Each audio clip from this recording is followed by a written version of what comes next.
नमस्कार मित्रों। Sports training के 3 वीडियोज़ हम लोग अपलोड कर चुके हैं अभी तक।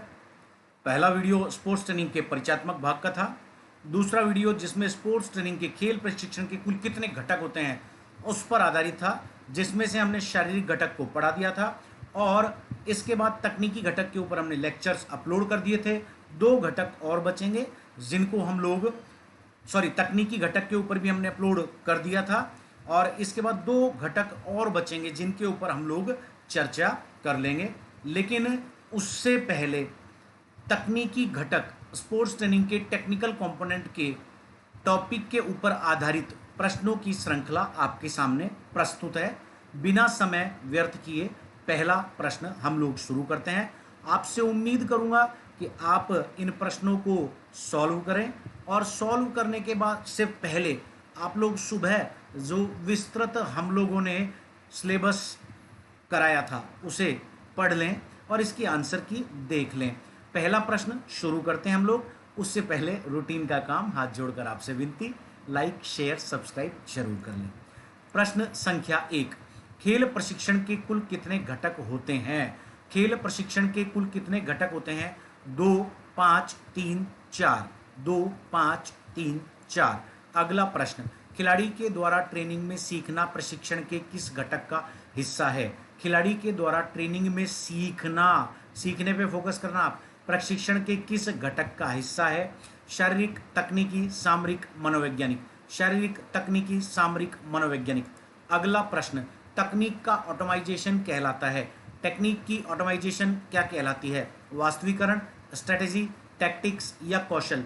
वास्तविकरण, टैक्टिक्स, स्ट्रेटेजी या कौशल। अगला प्रश्न, नौसिखिया खिलाड़ी के चयन का प्रारंभिक आधार कौन सा होना चाहिए?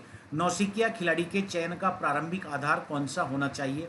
शारीरिक, खेल तकनीक, बीएमआई या कौशल? शारीरिक, खेल तकनीक, बीएमआई या कौशल। अगला प्रश्न, तकनीक की फाइन कोऑर्डिनेशन की अवस्था कौन सी है? तकनीक की फाइन कोऑर्डिनेशन की अवस्था कौन सी है? Realisation, stabilisation, acquisition, automisation. Realisation, stabilisation, acquisition, automisation. अगला प्रश्न, गामक कौशल के कितने भाग होते हैं? 2, 5, 3, 4। गामक कौशल के कितने भाग होते हैं? 2, 5, 3, 4। अगला प्रश्न, किसी भी व्यक्ति द्वारा कार्य संपादन हेतु तीव्र गति से वॉकिंग क्या कहलाएगी? किसी भी व्यक्ति द्वारा कार्य संपादन हेतु तीव्र गति से की गई वॉकिंग क्या कहलाएगी? खेल कौशल, मौलिक कौशल, आवश्यकता, मानव गति। खेल कौशल, मौलिक कौशल, आवश्यकता, मानव गति। अगला प्रश्न, खेल प्रशिक्षण का उद्देश्य कैसा खिलाड़ी तैयार करना है? खेल प्रशिक्षण का उद्देश्य कैसा खिलाड़ी तैयार करना है? जीत के मनोबल वाला, एलीट, अंतर्राष्ट्रीय या फिर मैं कहूँ कौशलपूर्ण? जीत के मनोबल वाला, एलीट, अंतर्राष्ट्रीय या कौशलपूर्ण। अगला प्रश्न, गामक कौशल के पहचान का आधार होती है। गामक कौशल के पहचान का आधार निम्न में से क्या होती है?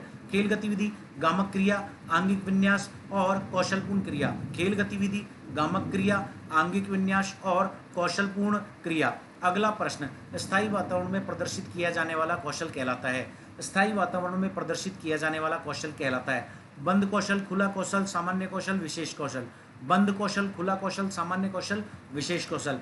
तो मित्रों, इस पेपर को आप लोग सॉल्व करें। आपके सामने समय समय पर हम लोग बहुत सारे वीडियोस जो आपके फिजिकल एजुकेशन के सिलेबस के हैं वो अपलोड करते चल रहा हूँ। बहुत सारी प्लेलिस्टें मैंने उसके लिए बना दी है ताकि आप लोग कंफ्यूज ना हो। चाहे नेट का, चाहे दिल्ली का, चाहे राजस्थान का, हरियाणा का, कोई भी सिलेबस हो, इन प्लेलिस्टों के हिसाब से हमने 0 से वीडियोस को शुरू किया है। इसमें आपको शुरुआत से लेकर विस्तार रूप तक आपके वीडियोस मिल जाएंगे। आप इनको देखें और देखने के बाद आप लोग टेस्ट दें। टेस्ट देखने के बाद टेस्ट के आंसर के साथ मिलान करें। त्रिस्तरीय तैयारी आपकी होगी, कभी लाइफ में असफल नहीं हो पाएंगे। बहुत बहुत धन्यवाद। नमस्कार, आपका भरत सिंह गुर्जर। फिर मिलेंगे जय हिंद जय भारत के नारे के साथ।